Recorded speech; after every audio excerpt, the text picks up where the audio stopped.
Hola, buenos días, Dios los bendiga. Hemos llegado al viernes, el último viernes del año. Estamos en el último viernes del año, 29 de diciembre. Estamos celebrando a Santo Tomás Baker. Bendiciones a todos los Tomás, a las Tomasas. Por ahí mi abuela se llama Cirila Tomasa. La quiero mucho a mi abuela, Dios la bendiga, de la familia Landa. Bendiciones a todos los Tomás, a todas las Tomasas que por aquí tenemos, que Dios los bendiga abundantemente. Hoy, viernes, el último viernes del año, la última semana del año, bendiciones a todos, a todos. Escuchamos este canto y nos disponemos a la vida de los santos. Bendiciones.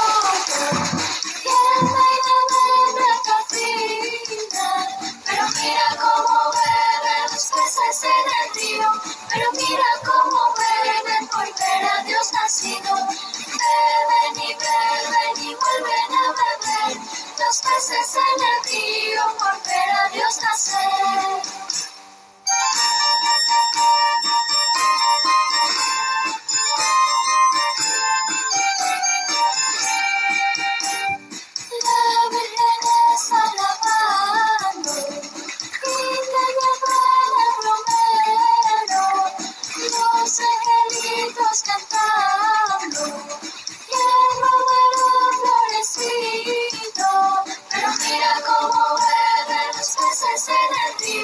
Pero mira cómo beben por ver a Dios nacido.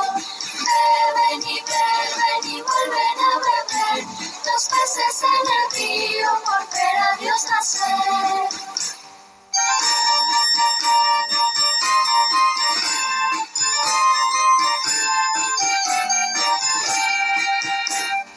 La Virgen está lavando con un poquito el amor.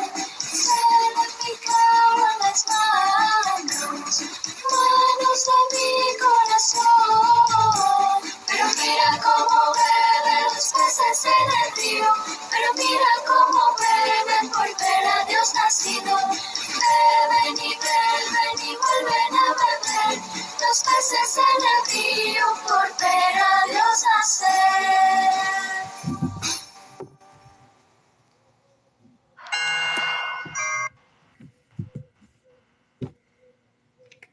En el nombre del Padre, del Hijo, del Espíritu Santo.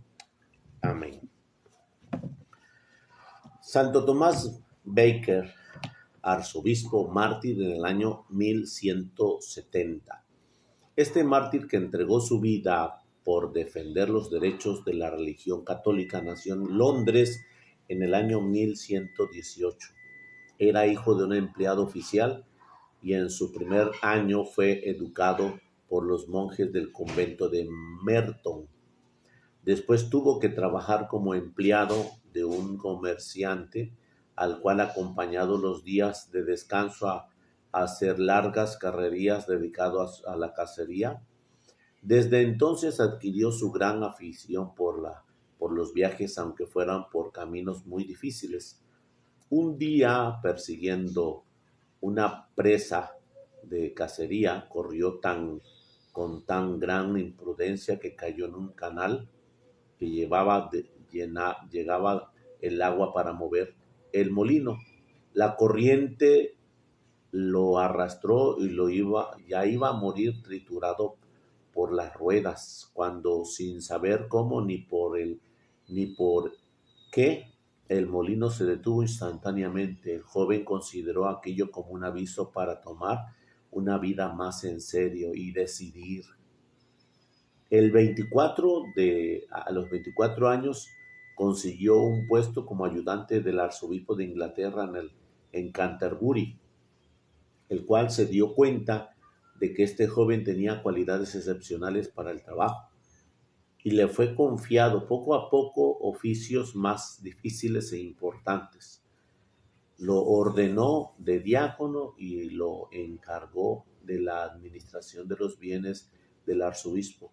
Lo envió varias veces a Roma a a tratar asuntos de mucha importancia y así Tomás llegó a ser el personaje más importante después del obispo en aquella iglesia de Londres.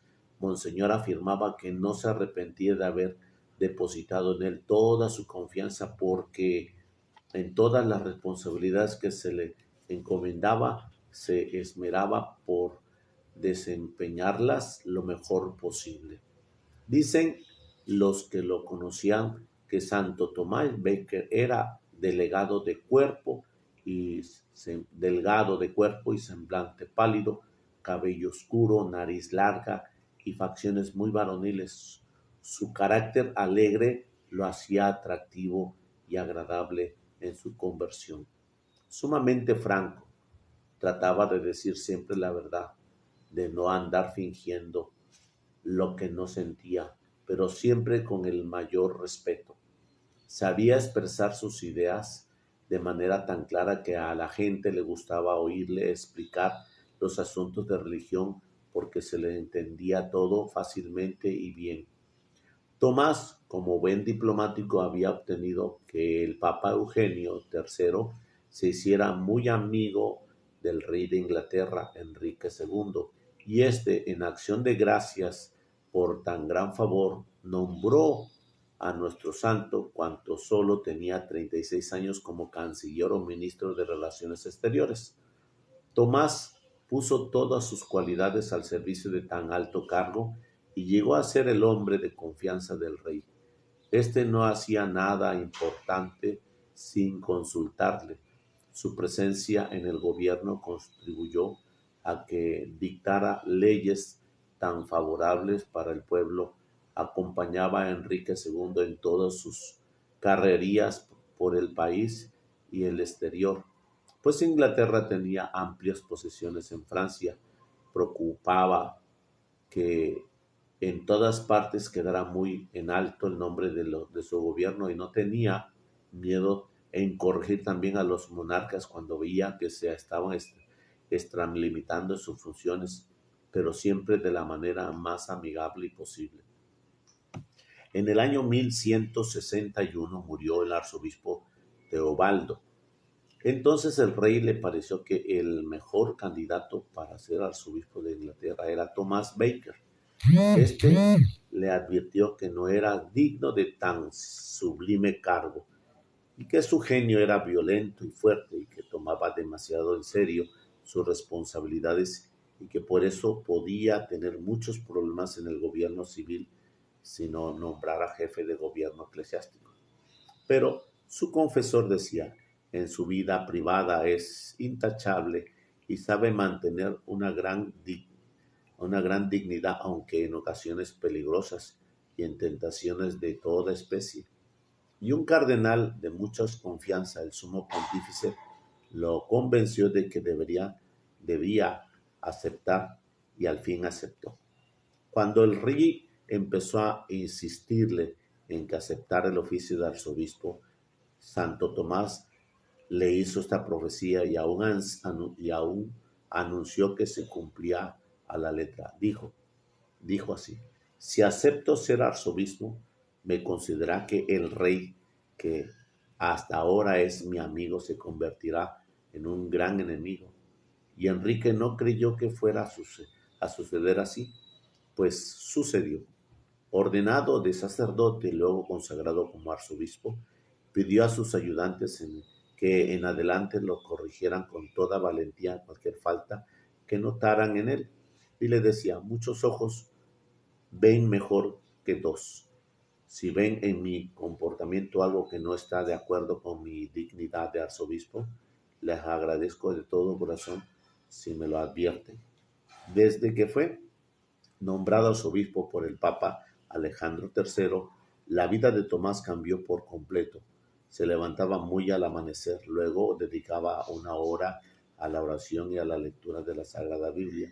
Después de desayunar, estudiaba otra hora con un doctor,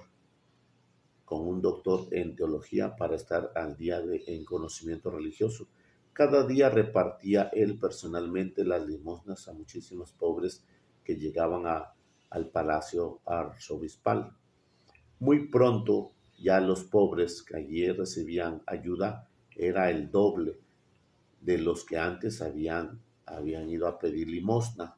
Cada día tenía algunos invitados a su mesa, pero durante las comidas, en vez de música, escuchaba la lectura de algunos libros religiosos. Casi todos los días visitaba a algunos enfermos del hospital, examinaba rigurosamente la conducta y la preparación de los que deseaban ser sacerdotes y a los que no estaban bien preparados o no habían hecho los estudios correspondientes, no los dejaba ordenarse de sacerdotes, aunque llegara la recomendación del mismo rey. Tomás había dicho al rey, cuando esto lo propuso al arzobispo, ya verás que los envidiosos tratarán de ponernos enemistad entre nosotros dos. Además, el poder civil trata de imponer leyes que vayan contra la iglesia de Dios y no podrá aceptar eso. Y hasta el mismo rey me pedirá que yo le apruebe ciertos comportamientos suyos y me será imposible hacerlo. Esto se fue cumpliendo todo exactamente. Veamos cómo. El rey se propuso a ponerle enormes impuestos a las bienes de la Iglesia Católica.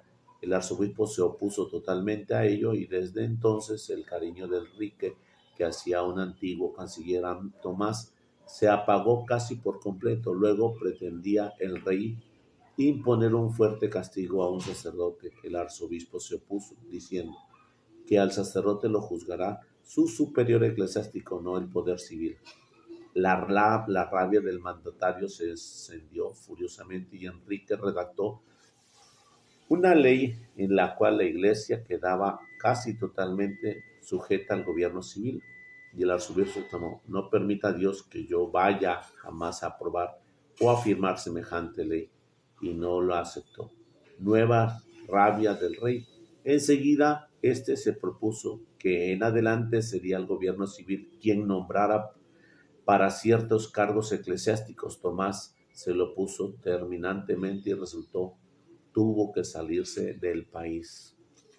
Tomás se fue a Francia a, a entrevistarse con el Papa Alejandro III, a pedirle que lo reemplazara por otro en este cargo tan difícil. Santo Padre, le digo que yo soy un pobre hombre orgulloso. Yo no fui nunca digno de este oficio. Por favor, nombre a otro y yo terminaré mis días dedicado a la oración en un convento. Y se fue a estar 40 días rezando y meditando en una casa de religiosos. Pero el sumo pontífice intervino y obtuvo que entre Enrique y Tomás hicieran las paces y así volvió a la Inglaterra. Sin embargo, el problema peor estaba por llegar. Después de que 6 años del destierro y cuando ya lo había sido confiscado el rey todos sus bienes y de sus familiares, el arzobispo Tomás regresó a Inglaterra el 1 de diciembre con el título de delegado del sumo pontífice. El trayecto desde que desembarcó hasta que llegó a la catedral de Canterbury fue una marcha triunfal. La gente aglomerada a lo largo de la vía lo aclamaba. Las campanas de todas las iglesias repicaban alegremente y parecía que la hora del triunfo ya había llegado. Pero era otra clase de triunfo distinto la que le esperaba en ese mes de diciembre, la del martirio. Cuando él mismo lo había anunciado, los envidiosos empezaron a llevar cuentos cuentos al rey contra el arzobispo y decían que un día, en uno de sus terribles estallidos de cólera, Enrique II exclamó, no podrá haber más paz en mi reino mientras viva Baker. ¿Será que no haya nadie que sea capaz de suprimir a este clérigo que me quiere hacer la vida imposible? Al oír semejantes exclamaciones de labios del mandatario, 4 sicarios se fueron a donde el santo arzobispo y resueltos a darle muerte. Estaba él orando junto al altar cuando llegaron los asesinos. Era el 29 de diciembre del año 1170. Lo atacaron lo atacaron a cuchilladas, no opuso resistencia, murió diciendo: muero gustoso por el nombre de Jesús, en defensa de la Iglesia Católica. Tenía apenas 52 años. Se llamaba apoteosis, la glorificación y gran cantidad de honores que se rinden a una persona.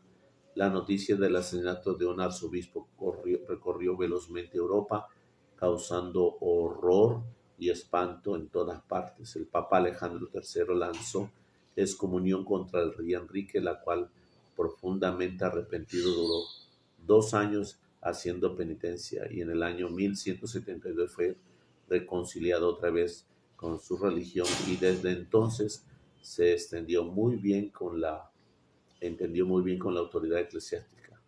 El mártir Tomás consiguió, después de su muerte, esto que no había logrado obtener durante su vida. 3 años después, el sumo pontífice lo declaró santo, a causa de su martirio por los muchos milagros que se obraban en ese sepulcro. 2 personajes con nombre de Tomás ocuparon el cargo de canciller de Inglaterra, junto con los 2 reyes de nombre Enrique, y ambos fueron martirizados por defender la Santa Iglesia Católica. Santo Tomás Baker, martirizado por deseos de Enrique II, y Santo Tomás Moro, martirizado por orden del impío rey Enrique VIII.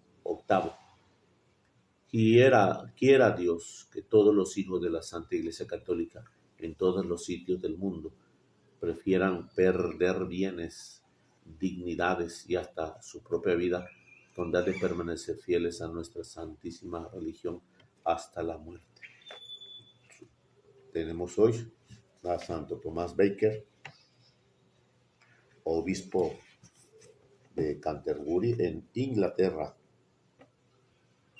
Aquí lo tenemos, esta imagen antigua del año 1170. Santo Tomás, intercede por nosotros. Amén. Bueno, pues vidas ejemplares son extraordinarias, la naturaleza del defender a la Santa Madre Iglesia, que hoy nos muestra este ejemplo de Santo Tomás Baker. Proclamación del Santo Evangelio según San Lucas. Gloria a ti, Señor Jesús. Transcurrido el tiempo de la purificación de María, según la ley de Moisés, ella y José llevaron al niño a Jerusalén para presentarlo al Señor, de acuerdo con lo escrito en la ley. Todo primogénito varón será consagrado al Señor, y también para ofrecer, como dice la ley, un par de tórtolas o 2 pichones. Vivía en Jerusalén un hombre llamado Simeón, varón justo y temeroso de Dios, que aguardaba el consuelo de Israel. En él moraba el Espíritu Santo, el cual le había revelado que no moriría sin haber visto antes al Mesías del Señor. Movido por el Espíritu fue al templo, y cuando José y María entraban con el niño Jesús para cumplir con lo prescrito por la ley, Simeón lo tomó en brazos y bendijo a Dios diciendo: Señor, ya puedes dejar morir en paz a tu siervo, según lo que me habías prometido, porque mis ojos han visto a tu Salvador, al que has preparado para bien de todos los pueblos, luz que alumbra las naciones y gloria de tu pueblo Israel. El padre y la madre del niño estaban admirados de semejantes palabras. Simón los bendijo, y a María, la madre de Jesús, le anunció: este niño ha sido puesto para ruina y resurgimiento de muchos en Israel, como signo que provocará contradicción, para que queden al descubierto los pensamientos de todos los corazones, y a ti una espada te atravesará el alma. Palabra de el Señor. Gloria a ti, Señor Jesús. Bueno, pues hoy en esta mañana de 29, viernes, el último viernes del mes, el último viernes del año, nos habla el Señor de la presentación de Jesús en el templo. Y nos manifiesta que, transcurrida la purificación de María, según la ley de Moisés, tendrían ellos que darle gracias, presentando al niño fruto de sus entrañas, con esa ofrenda para pagar lo que se llamaría el tributo de ser rescatado, como cuando el pueblo de Israel salió de Egipto, de la esclavitud de Egipto, pues desde entonces todos ofrecen por cada uno de sus hijos una acción de gracias de habernos sacado del imperio, del pecado, de la esclavitud. Entonces todos le deben un tributo a los niños de 3 años que se presentan y se deben de presentarse dándole gracias a Dios por la liberación de ese pueblo de Israel. Entonces, cuando miramos este contexto de que hay un hombre llamado Simeón en espera de una promesa que le ha confiado nuestro Padre Dios, de que no moriría sino antes ver al divino niño Dios, no moriría sin antes tener ese espíritu de gracia y bendición. En ese contexto de mirar lo que el ángel, el ángel de Dios le anuncia al anciano, pues con ese mismo espíritu el anciano va. Un anciano que no tiene un pensamiento de jubilación, una persona que no se jubiló porque ya no sirve en una pastoral, no se jubiló porque no está activo en un trabajo productivo. No. Él se siente con un corazón rejuvenecido en el Espíritu de Dios. Y sí, ya está anciano, ya está limitado, no puede caminar, no puede hacer todas las cosas, pero él no se ha rendido porque el Espíritu del Señor está en él y todo lo que está en el Espíritu de Dios tiene una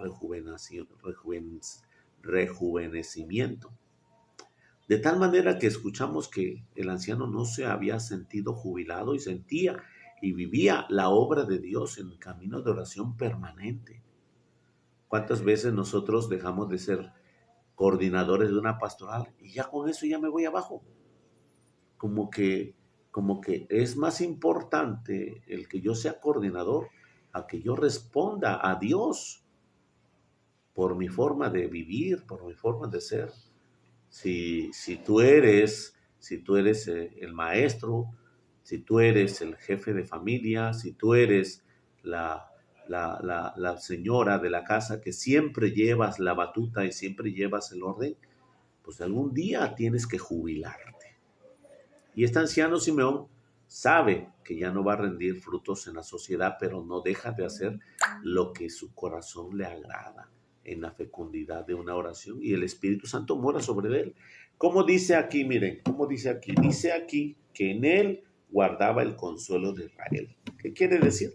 Que todo mundo tenía que ver con él en el Espíritu de Dios. Llegaban y lo consultaban y él daba consejos. Llegaban y él daba una buena opinión. Ve y consúltate con el anciano Simeón que te da buenos consejos. Ve y pide al anciano Simeón un aliento en esa realidad. Entonces la gente iba y encontraba consuelo en él, una persona adulta. Eso es lo que debemos de hacer cada vez que nosotros pasamos de ser coordinadores a ser otro punto de estar dentro del grupo, pero haciendo el énfasis de que el Señor me permitió ser ese coordinador. No hay jubilación. En él moraba el Espíritu Santo, el cual le había revelado que no moriría sin haber visto antes al Salvador. Y movido por el mismo Espíritu va al templo y encuentra a José y a María entrando con el niño y tomando el niño le da gracias a Dios. Y dice grandes palabras que San José y María pues se quedan admirados. Hermoso sentido de lo humilde que admira. ¿Cuántas veces escuchamos que San José y María admiran? La primera, María se quedó admirada del ángel. La segunda, José se queda admirado del ángel. No temas, José. No temas, José. Y la tercera, que se quedan admirados de los pastores. Los pastores, ellos se quedan admirados cómo hablan de la divina presencia de Dios en el Hijo que nos ha nacido. Cuarta, los magos de Oriente se quedan admirados de esa grandeza de Dios. Y que escuchamos aquí que el anciano Simeón dice esas palabras y esas quedan admiradas. Hermoso la sencillez y la humildad que tiene esa situación de mirarte con sorpresa, de admirarte, de quedarte con esa belleza. Bueno, pues resulta de que en ese momento le dice, ya puedes dejar morir en paz a tu siervo, porque mis ojos han visto a tu Salvador, al que has preparado para bien de todos los pueblos. Déjame rayar aquí. Mis ojos han visto a tu Salvador. Es importante para mí eso. Entonces, preparado para bien de todos los pueblos, luz que alumbra las naciones y gloria de tu pueblo Israel. Es una alabanza teológica. Escúchalo bien, todo es un encuentro con Dios, dándole gracias porque mi luz de la vida se está acabando, pero ya veo la luz de la eternidad que la estoy mirando, la estoy tratando, la luz de la eternidad está ahí. La luz de mi vida va a terminar, pero la luz de la eternidad la estoy observando al caminar.